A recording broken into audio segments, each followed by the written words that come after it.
Será que nós vivemos em um governo despótico? E, principalmente, como nós conseguimos identificar o que é o despotismo e como alguém se torna despótico?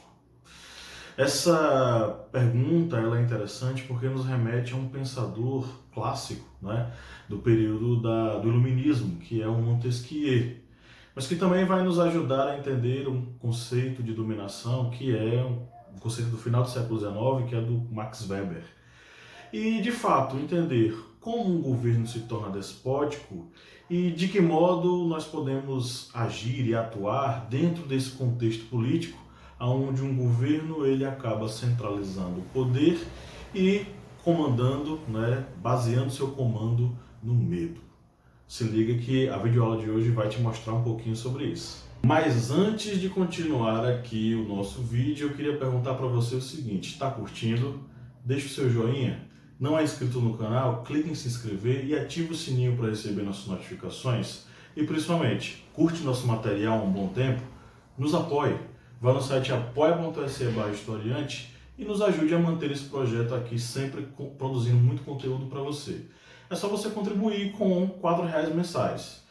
Através dessa contribuição, você ainda entra no nosso grupo secreto, onde você recebe muito conteúdo exclusivo para seus estudos, enfim, para abrir a cabeça, para ampliar os horizontes, podcasts, videoaulas, material exclusivo para você se antenar sobre os vários temas dentro das ciências humanas. Então vai lá, apoia.se/historiante e faça o seu apoio. Para a gente entender isso, a gente precisa beber da fonte que é o Montesquieu.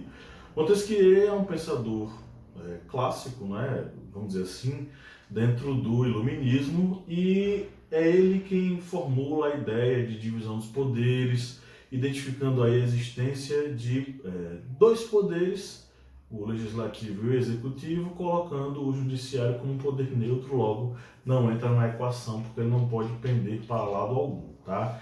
Ele formula a ideia de que existem três tipos ideais de governo, que é a república, a monarquia e o despotismo. Todos esses sistemas de governo aqui, eles nascem, né? Eles têm seu início através daquilo que existe na natureza humana, segundo Montesquieu, que é a corrupção. Como combater a corrupção? Através de leis que organizem os seres humanos.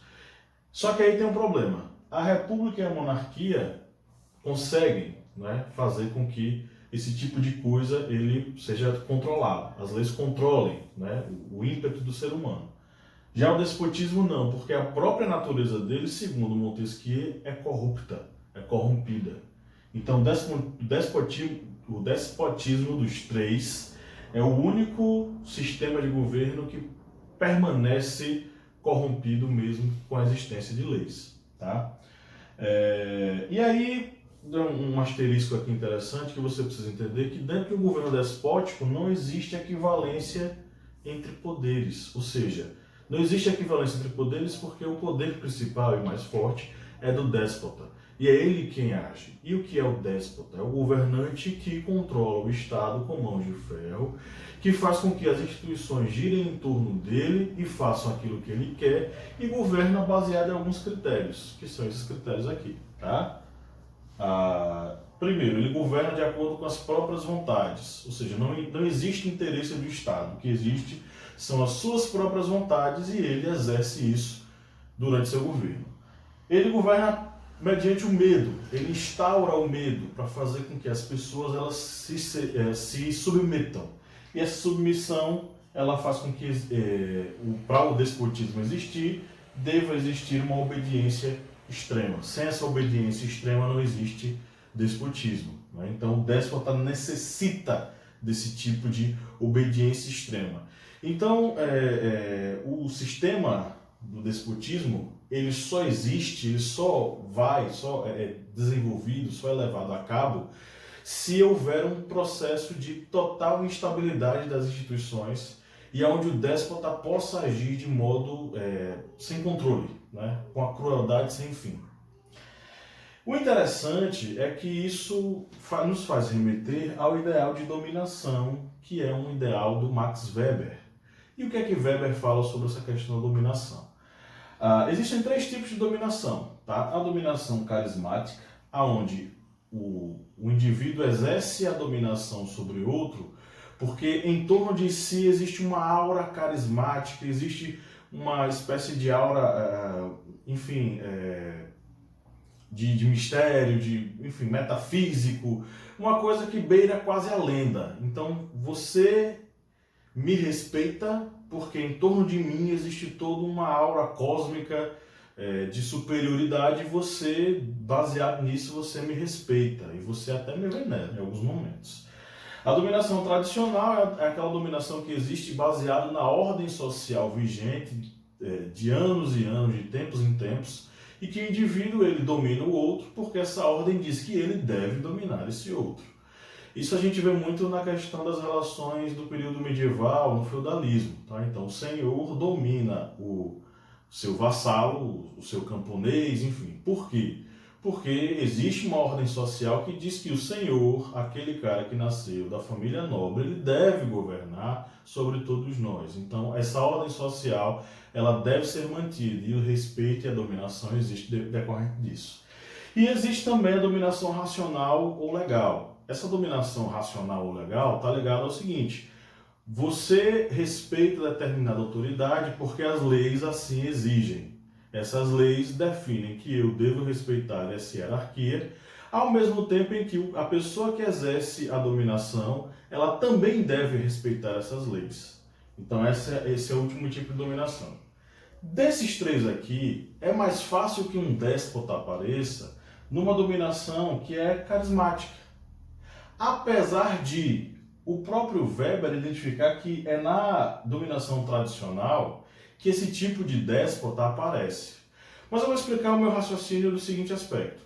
Quando é que alguém consegue exercer poder supremo sobre outras pessoas?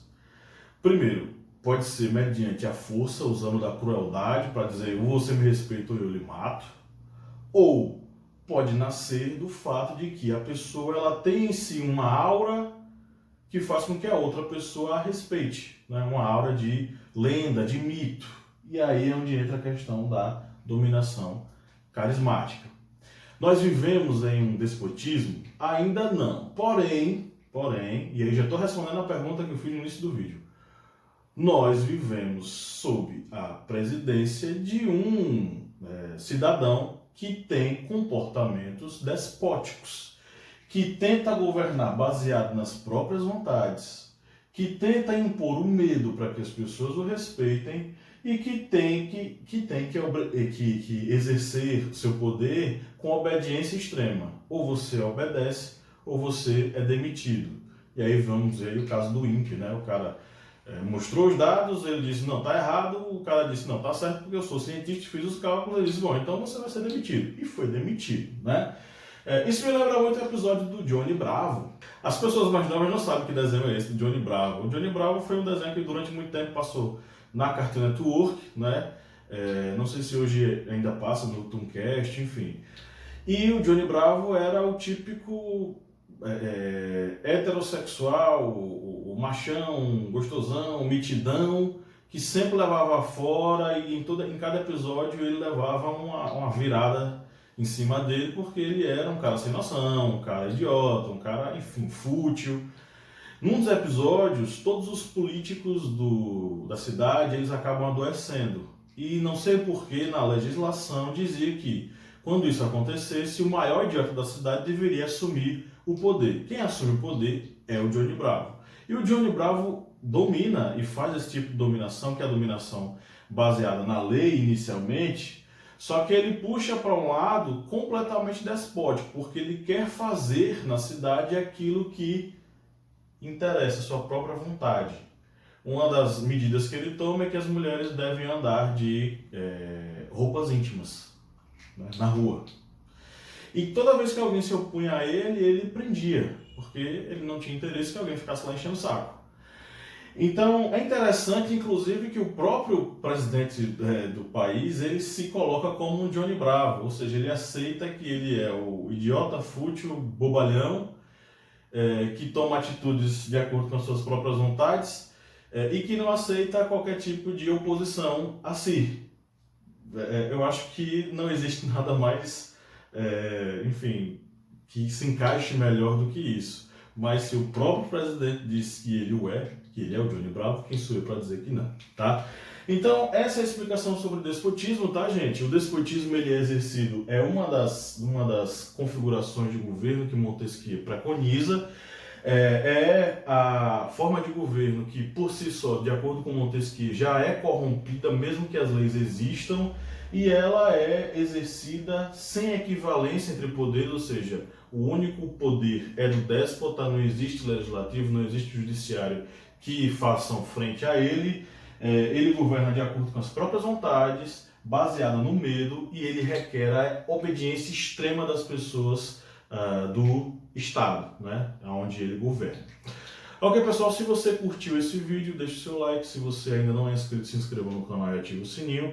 E principalmente, se você curte nosso material, seja um apoiador e nos ajude a manter esse projeto funcionando. Acesse o site apoia.se/historiante e faça um apoio. A partir de R$4 mensais você nos ajuda a manter o projeto, além de participar do nosso grupo secreto com muito conteúdo exclusivo para você, material exclusivo que a gente faz, podcasts, videoaulas, uma série de postagens, textos exclusivos, tudo para você. Vai lá, apoia.se/historiante e faça o seu apoio. Eu fico por aqui e até a próxima videoaula.